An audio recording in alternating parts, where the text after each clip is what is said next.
Hi, my name is Bob Hill and I'm the president of the Church of Scientology, Mission of Riverdale at 308 Broadview Avenue in Toronto.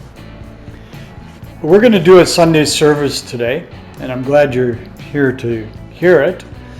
But I thought I'd take up something that it's a code of conduct that if you applied it and you tried to operate with it, you could probably do much better in life. It's called the Code of Honor. Now, before we get into the code itself, I'm going to just go over a few points with you. Scientology itself is a microcosm of civilization. What that means, Scientology, in dealing with life, is like a smaller entity of what civilization actually is. It contains two moral codes. One is the moral code of practice. So now we're talking about different things here. You have a moral code and you have an ethical code. So we have a moral code of practice, which is the auditor's code, which our counselors follow. That code, the group can enforce people to operate on that code within our church. The other code is the code of a Scientologist, and the code of a Scientologist is also an enforceable code. However, there's another code, and this is an ethical code, and that is the Code of Honor. Now, the difference between ethics and morals is very clearly known as Scientology, if they are not in a modern dictionary. This mergence of morals and ethics has occurred. So if you have a moral code, it's a code that you can enforce. That would be like the laws of the land, for example. These are enforceable codes. However, there is such a thing as an ethical code. And when you merge moral codes and ethics codes, which has happened in a recent times, you get a general decline in society. An ethical code is not enforceable.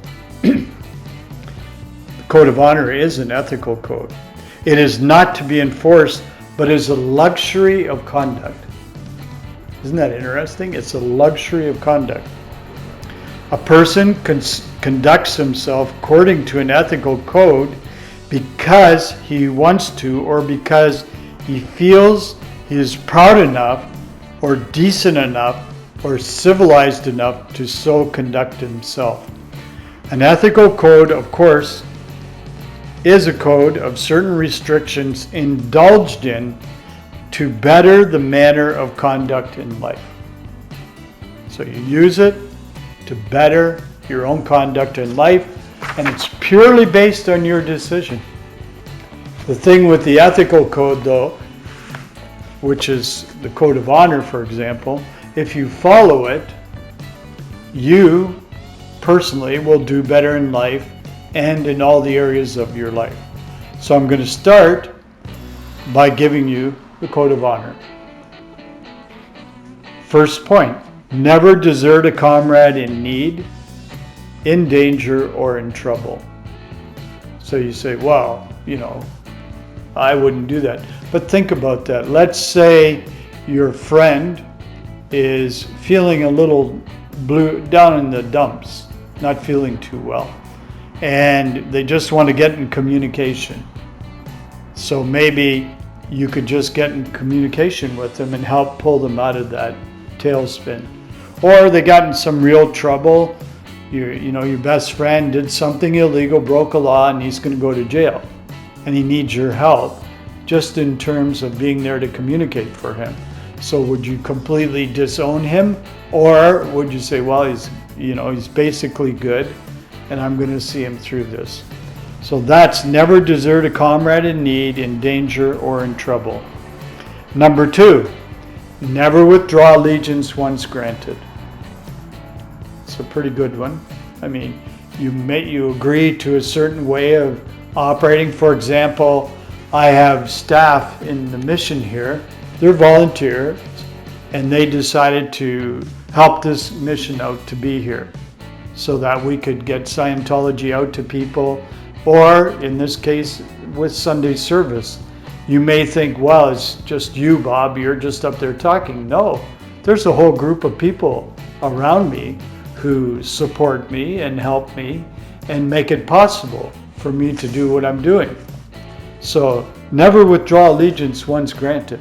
It's a key point. Number 3, never desert a group to which you owe your support. Again, we go back. You have a group, it's depending on you. It's supported you in the past. I mean, if the group hasn't ever supported you, then you don't really owe it your support. However, if the group is survival for you and it's helped you along, well, you wouldn't desert that, because you wouldn't just be harming the group, you'd be harming yourself. And that's not a good decision. So we get into the concept of ethics. Never disparage yourself or minimize your strength or power. That's a tough one, I'll tell you. You know, you hear that all the time. A guy will say, well, you know, I just feel like I'm not really doing anything. And then you talk to the guy for a few minutes and you find out that that day he helped 4 people or even 1 person lead a better life. So you say, why are you disparaging yourself? Why are you minimizing your strength or power? You know, often I get asked the question like, well, I'll use an example of today. A good friend asked me, like, how do you do what you're doing? Like, how do you do it?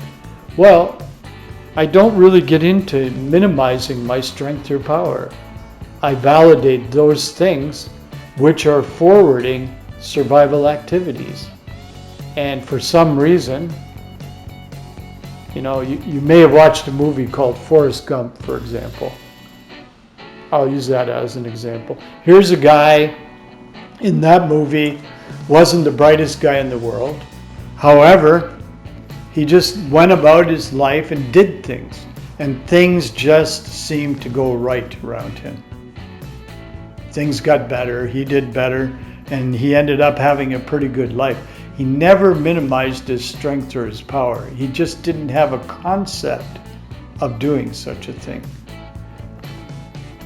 Or how about number 5? Never need a praise, approval, or sympathy. Boy, there's a lot of that goes around in today's society. We see people, I want to be like that person over there or that celebrity over there. Needing that praise and approval all the time from somebody, that really makes you feel small. You should just try and be yourself and not need praise, approval, or sympathy. And you'll probably find that if you get into that trap where you're craving that you start to go down, and you actually, because you're losing who you really are.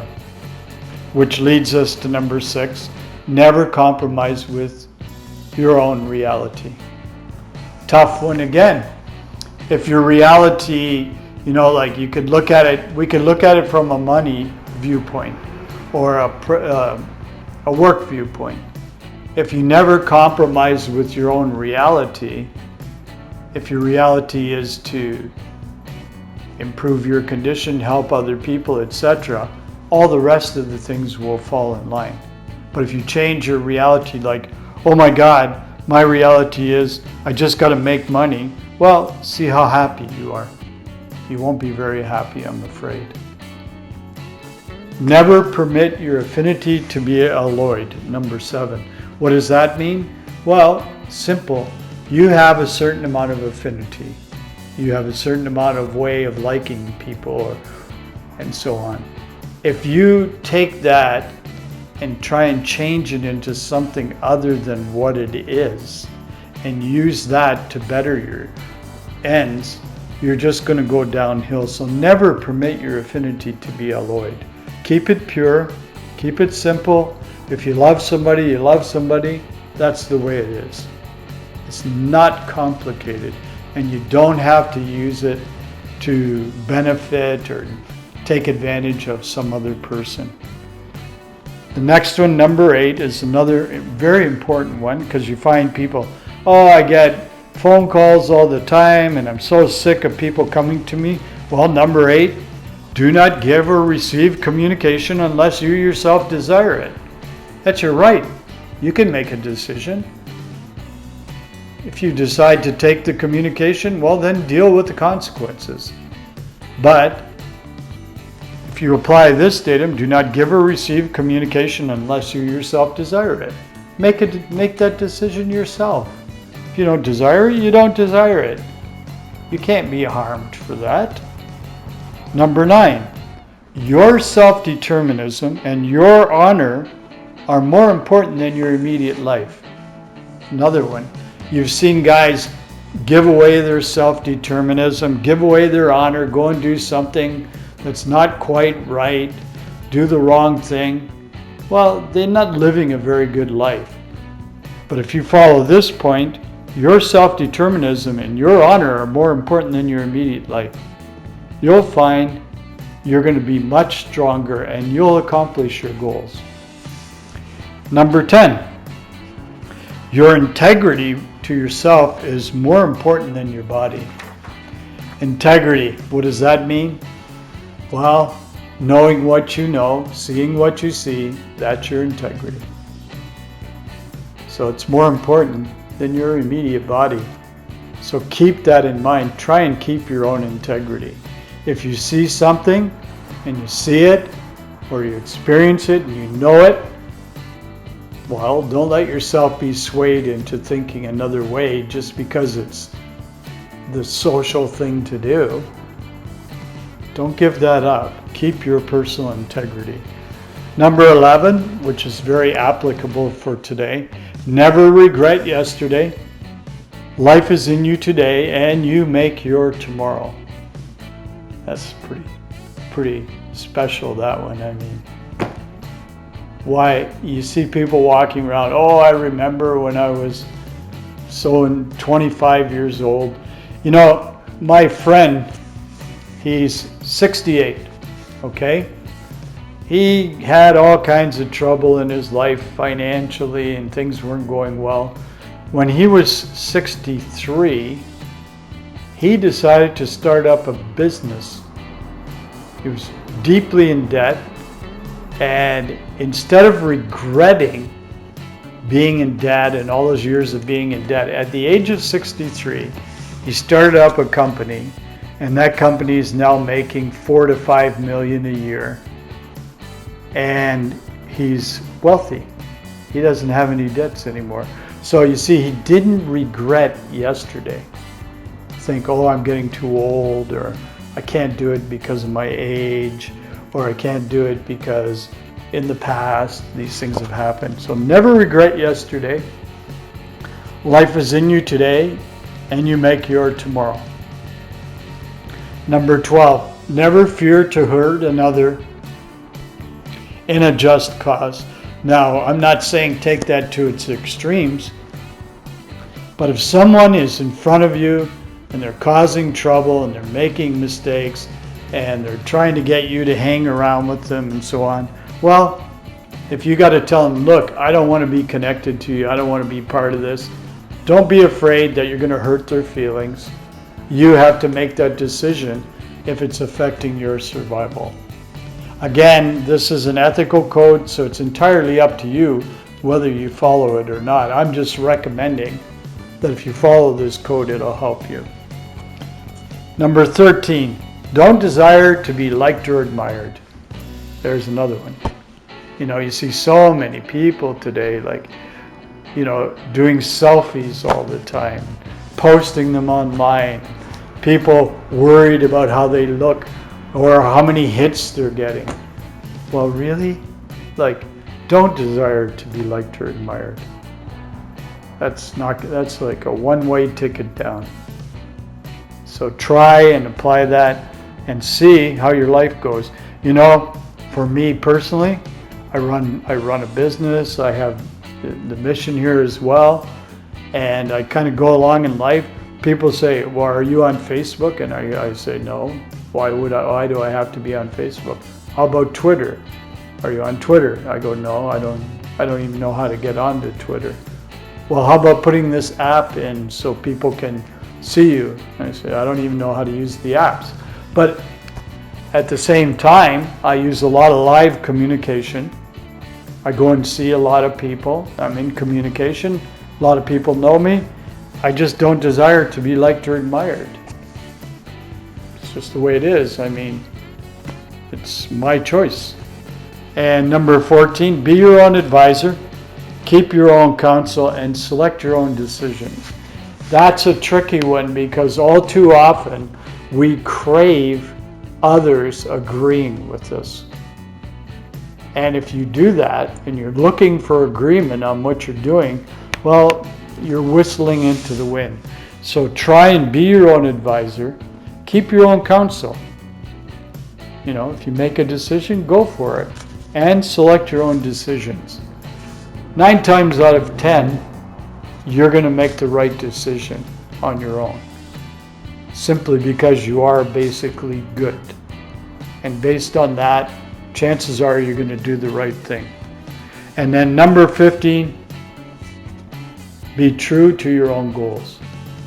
So you have a goal, you know what you want to do, just keep going towards it, don't give up. You'll make it. So be true to your own goals. Don't get sidetracked into somebody else's game or some other goal. Be true to your own goals. And you'll probably find you're going to live better and you're going to feel stronger. Now, that's it for today's sermon.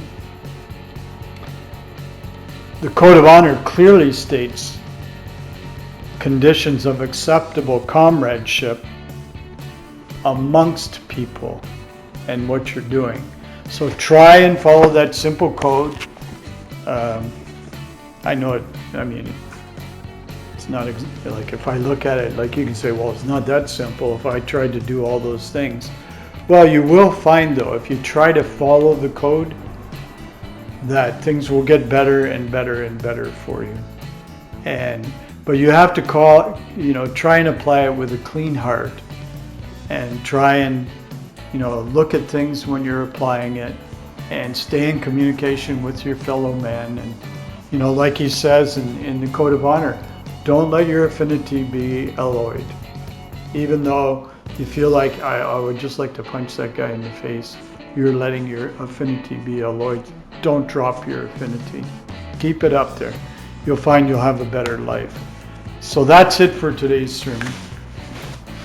I thought I'd do that with you. I got that out of this book here. It's called Scientology 0 to 8. It's the book of basics in Scientology. You can get a copy of it online, or you can get a hold of the mission here, which you'll see at the end, to do it. Thank you again for coming out. See you next week.